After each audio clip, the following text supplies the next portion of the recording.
नमस्कार, मैं रंजीता गुप्ता राजकीय बालिका इंटर कॉलेज बिहार प्रतापगढ़ से 52वीं राज्य स्तरीय बाल वैज्ञानिक प्रदर्शनी 2024 में मेरा विषय है प्राकृतिक खेती एवं नवाचार। प्राकृतिक खेती की हमको आवश्यकता ही क्यों है? तो हम देखते हैं कि आजकल हमारे आसपास सभी लोग रासायनिक खेती कर रहे हैं और जिसके बहुत ही दुष्परिणाम हमको दिखाई दे रहे हैं। ये दुष्परिणाम हमें एयर पॉल्यूशन के फॉर्म में, वाटर पॉल्यूशन और सॉइल पॉल्यूशन के रूप में दिखाई दे रहे हैं। इसके अलावा जो वीडीसाइड्स इसमें इस्तेमाल किए जा रहे हैं, पेस्टिसाइड्स इस्तेमाल किए जा रहे हैं या जो केमिकल फर्टिलाइज़र इसमें इस्तेमाल किया जा रहा है वो सॉइल की क्वालिटी को रिड्यूस कर देता है और सॉइल को अम्लीय बना देता है। लॉस ऑफ बायोडाइवर्सिटी इससे होता है, जैव विविधता को ये कम करता है, ग्राउंड वाटर को पॉल्यूट कर देता है और ग्रीन हाउस गैसेस का भी इससे इमिशन हो रहा है।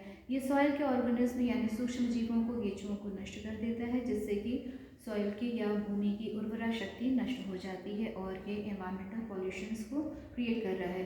सिर्फ इतना ही नहीं, ये Parkinson's disease, asthma disease, anxiety, attention, Alzheimer और कैंसर जैसी गंभीर बीमारियों को भी जन्म दे रहा है। इससे कुछ शॉर्ट टर्म हेल्थ डिजीज़ेस भी हो सकती हैं और कुछ लॉन्ग टर्म डिजीज़ेस जिनके अभी मैंने नाम लिए, ये सब होते हैं। तो इन दुष्प्रभावों को देखते हुए ज़रूरी हो गया है कि हम एक ऐसे विकल्प के ऊपर विचार करें जो कि पर्यावरण को ना नुकसान पहुँचाए और ना ही हमारी सेहत को ही नुकसान पहुँचाए। तो उसमें सबसे अच्छा विकल्प होगा हमारे पास प्राकृतिक खेती का।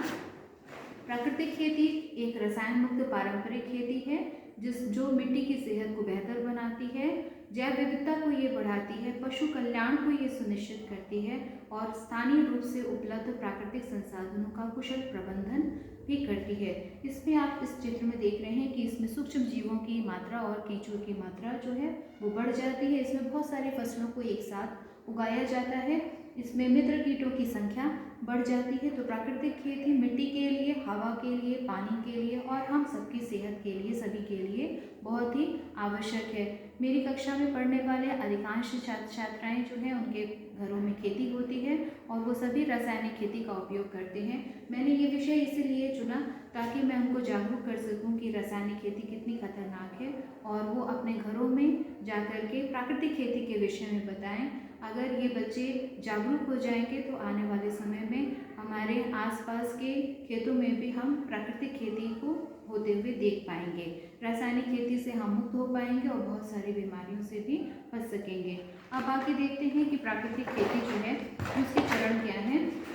प्राकृतिक खेती के 4 मुख्य चरण हैं, जिसमें कि पहला होता है घनजीवामृत। ये एक सूखी खाद होती है जो गाय के गोबर और गौमूत्र से तैयार की जाती है, जिसमें जीवामृत भी मिला होता है। अब ये जो गाय के गोबर से बना हुआ है जो सूखी खाद होती है, ये मिट्टी की उर्वरा शक्ति को बढ़ा देती है, इसमें सूक्ष्म जीवों की मात्रा को बढ़ाती है, जिससे कि पैदावार अच्छी होती है। अगला जीवामृत है जो कि एक बीजामृत है जो कि बीजों के संस्करण से संबंधित है। यहाँ पर हम जो सामग्री इस्तेमाल करते हैं वो होता है 20 लीटर पानी, थोड़ी सी मिट्टी, 5 किलो इसमें गोबर और 5 लीटर ही गौमूत्र लगता है और 50 ग्राम भुजा हुआ चूना लगता है। इसको एक ड्रम में मिला देते हैं, एक रात के लिए रख देते हैं और फिर इसमें 100 किलो बीजों को संस्कारित किया जाता है। फिर इन बीजों को अंकुरित होने के बाद एक रात रखा जाता है और अंकुरित होने के बाद खेतों में डाल दिया जाता है। बीजामृत की खासियत ये है कि इससे बीजों की अंकुरण क्षमता बढ़ जाती है और इस साथ ही साथ इसमें रोग प्रतिरोधक क्षमता भी ये बढ़ा देता है। अगला स्टेप होता है इसका जीवामृत। जीवामृत एक तरल खाद होती है जो लिक्विड फर्टिलाइज़र आप इसको कह सकते हैं, लिक्विड खाद होती है। ये जो खाद होती है ये मुख्य रूप से 10 किलो गोबर और 10 लीटर गौमूत्र, देसी गाय के गौमूत्र से तैयार की जाती है। इसमें 180 लीटर पानी और थोड़ी सी मिट्टी, पेड़ के नीचे की मिट्टी मिलाई जाती है और 2 किलो गुड़ और 2 किलो बेसन मिलाया जाता है। इन सबको क्लॉकवाइज डायरेक्शन में मिला करके छाँव में रख दिया जाता है और बोरी से ढक देते हैं इसको।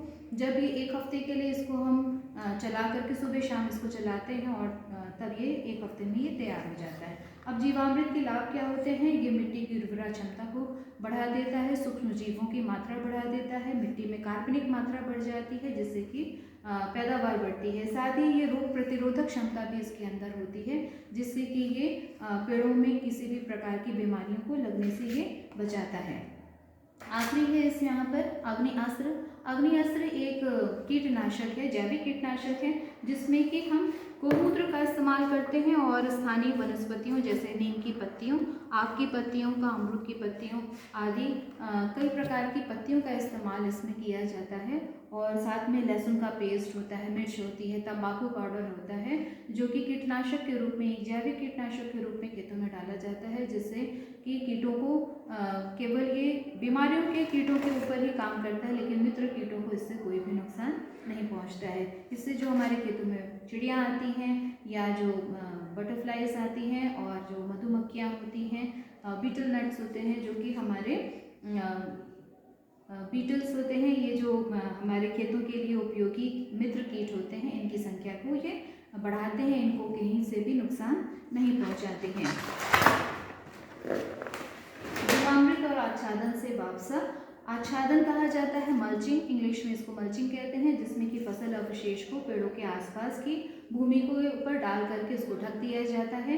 ये मिट्टी की नमी को बनाए रखता है और सड़ करके कुछ समय के बाद ये खाद के रूप में, ये जैविक खाद के रूप में ये काम आता है और मिट्टी की उर्वरा शक्ति या जैविक कार्बनिक पदार्थों की मात्रा को इसमें बढ़ा देता है।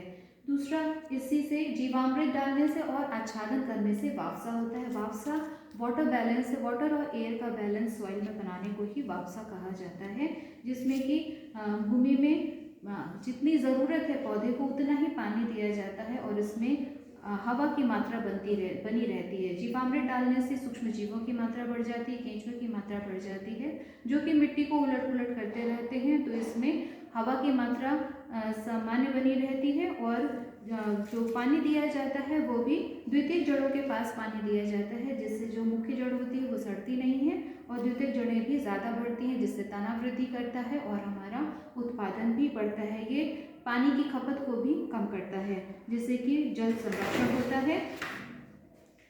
यहाँ पर आप देख रहे हैं, ये मैंने बनाया है, जो ये एक नवाचार है। इसमें ये प्राकृतिक खेती का एक मॉडल है, जिसमें कि मैंने दिखाया कि लहसुन को उगाया गया है और साथ में हल्दी है, और ये जो उभरे हुए ये जो ऊर्ध्वाधर खंबे हैं, इसमें भी हम खेती कर सकते हैं और अपनी जो सीमित हमारे खेत जो छोटे होते चले जा रहे हैं, उनमें अधिक उपज प्राप्त करने के लिए हम इस नवाचार का उपयोग कर सकते हैं। जैसे कि आजकल घरों की छतों पर हाइड्रोपोनिक्स या एरोपोनिक्स विधि के द्वारा सब्जियों को उगाया जा रहा है, तो किसान भाई अपने खेतों में अधिक उपज प्राप्त करने के लिए इस नवाचार का उपयोग कर सकते हैं, जिसमें ये वर्टिकल कॉलम्स में भी सब्जियों को उगाया जा सकता है और उससे अधिक उपज को हम प्राप्त कर सकते हैं।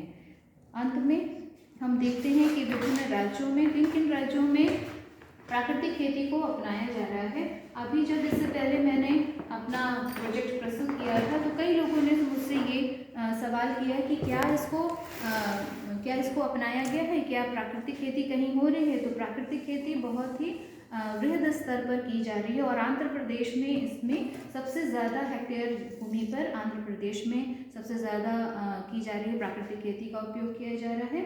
उसके बाद गुजरात में और मध्य प्रदेश में प्राकृतिक खेती को किसानों ने अपनाया है। इसके अलावा छत्तीसगढ़ और केरला में भी बहुत अच्छी प्राकृतिक खेती हो रही है।